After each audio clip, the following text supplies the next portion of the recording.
Bonjour Gilles Gandhi. Bonjour. Voilà, on est ici pour parler de la conférence. Alors je montre à nos chers auditeurs, il y a d'abord une conférence qui va se produire le 25 novembre. Alors le thème c'est les 9 problématiques de l'âme vues par l'énéagramme.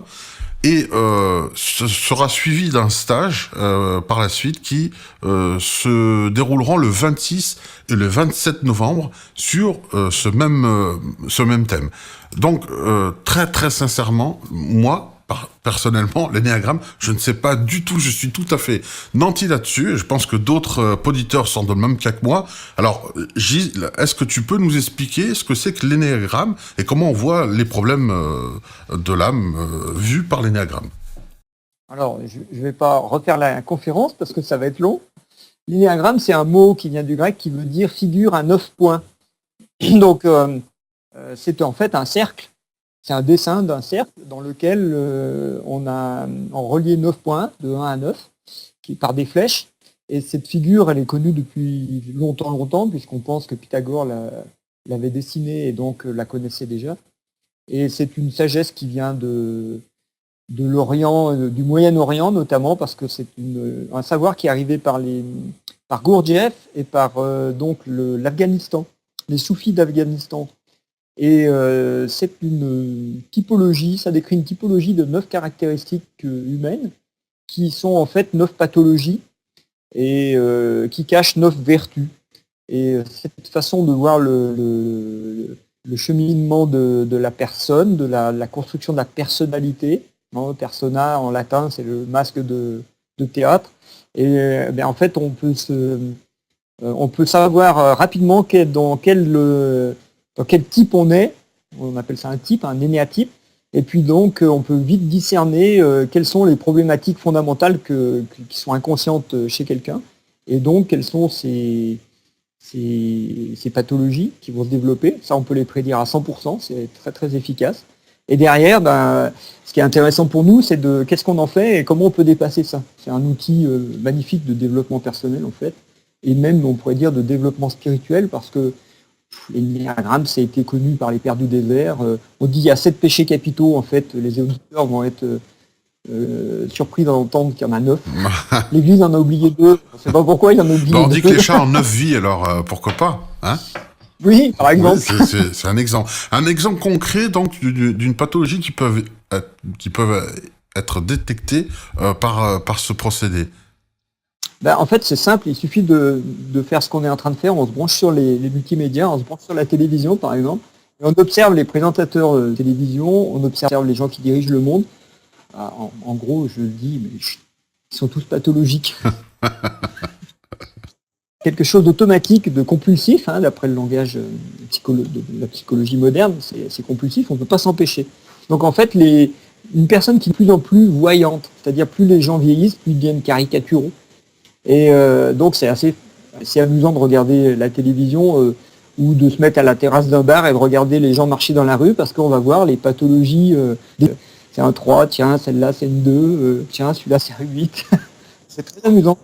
Par rapport aux autres outils du développement personnel qui viennent du passé, par exemple, on pourrait dire l'astrologie décrit 12 maisons, 12 signes, l'analyse transactionnelle que 5 types de types fait plaisir, soit fort, qu'on va retrouver dans l'énéagramme. Hein. Et la numérologie va décrire aussi 9 types, etc. Mais l'avantage, c'est que là, on n'est pas obligé de calculer quoi que ce soit. Donc pas besoin de date de naissance, de quoi que ce soit. Non, rien. Non, on observe. Par contre, ce n'est pas facile. On peut facilement se tromper. Parce qu'on n'est pas dans la peau de l'autre et on peut voir des comportements qui ressemblent à quelque chose qu'on connaît, mais on ne sait jamais pourquoi la personne fait ça. C'est-à-dire que en fait, il y a 9 façons de voir le monde, mais dans ces 9 façons de voir le monde, on peut avoir 9 personnes qui font la même chose, mais avec 9 raisons inconscientes. Donc il faut différentes. vraiment avoir le contexte, il y a aussi le verbe qui passe Oui. par là. Et donc, oui, c'est un décodage subtil, hein, on comprend ça quand même. Hein. C'est un décollage subtil, oui. D'accord, donc seule l'expérience des praticiens permet la fiabilité, la viabilité du diagnostic, en gros. Nous, on ne pose jamais de diagnostic sur les gens. Ce sont les gens qui doivent se reconnaître. Donc ça, en général, un week-end, ça devrait suffire. ce qui est quand même très court quand on prend comme exemple une psychothérapie, ça prend des années. Et encore, nous, on a vu beaucoup de psychothérapeutes qui se connaissaient pas du point de vue de l'énéatype, c'est-à-dire ils n'avaient pas vu leur peur fondamentale. Donc c'est pas si simple que ça. On peut passer des années à faire le tour du problème sans rentrer jamais dedans, parce qu'en fait, la peur, personne n'a envie d'y aller.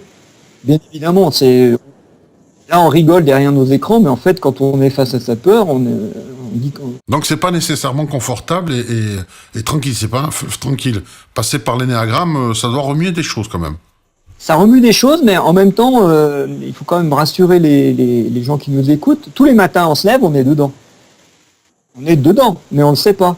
Donc on est manipulé par la peur, manipulé par des comportements qu'on ne connaît pas ou qu'on croit connaître, mais en fait, on est des marionnettes. Et ça, c'est un peu embêtant. À partir d'un certain moment, on se dit, moi, j'en ai marre d'être manipulé par mon mental, ou par mes émotions, ou par mes actes compulsifs. Pourquoi je ne peux pas m'empêcher de dire ça, de penser ça, de faire ça? Et ça, toute personne qui nous écoute, qui a envie de bouger un peu dans sa vie, elle sera obligée de passer par l'énéagramme un jour ou l'autre, puisque c'est Et ça permet d'être plus vrai avec soi-même, avec les autres, et dans sa vie, c'est mieux. Tout à fait. Tant mieux. En termes de communication, c'est génial, parce qu'après, on peut rencontrer quelqu'un de pathologique sans appuyer sur le bouton où ça fait mal, comme on dit. C'est-à-dire parce que quand on rencontre quelqu'un qui a une faiblesse, eh bien, inconsciemment, on va toujours appuyer dessus. Ça, c'est une règle de base de la communication, c'est que... On est si cruel que ça? Oui, c'est pas qu'on est cruel, on dit après, pourquoi j'ai dit ça? Mais le mal est fait. J'aurais pas dû. L'énéagramme, ça va permettre de le sentir avant et puis de dire, là, lui ou elle, il va falloir... Faut pas que je lui dise ça, parce que là, je vais lui faire mal, c'est sûr. Mais voilà, donc ça permet de mieux communiquer avec les autres, c'est sûr. Alors, le 26 et 27, donc la conférence, je le précise, c'est le 25 novembre, qu'on soit bien clair là-dessus.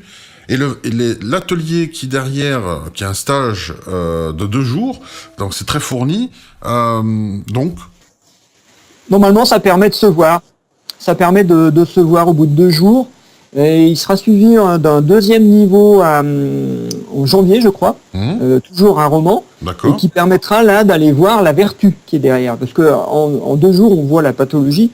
Mais bon, c'est un peu dommage de rester que sur la pathologie. Oui. Ça serait bien de savoir aussi, d'accord, on marche en galère, mais on marche vers quel sommet, vers quoi on va. D'accord. Et ça, c'est le deuxième niveau. Bon, alors l'atelier c'est du concret, c'est pour, on va dire, c'est l'aspect, le premier niveau, on va voir ce qui ne va pas, et ensuite en janvier, comment on peut tirer la quintessence au mieux de tout ça, comment l'utiliser. Comment on peut le transformer et aller vers quelque chose de mieux, oui, tout à fait. D'accord. Bon, écoute, super, on va avoir un super programme, donc j'invite tout le monde à venir le plus nombreux possible, parce que moi je vais découvrir avec certainement plein d'autres personnes le 25 novembre ce que c'est que l'énéagramme, les 9 problématiques vues par l'énéagramme, avec donc Rose sera là, parce que là t'es tout seul, mais il y aura Rose, là c'est pour des questions pratiques, mais Rose sera là et on vous attend et on a hâte de vous revoir parce qu'on s'était déjà régalé la dernière fois, et pour la conférence et pour le stage. C'était pour la culpabilité, je crois, la dernière fois qu'on s'était vu. C'est aussi un thème, ouais.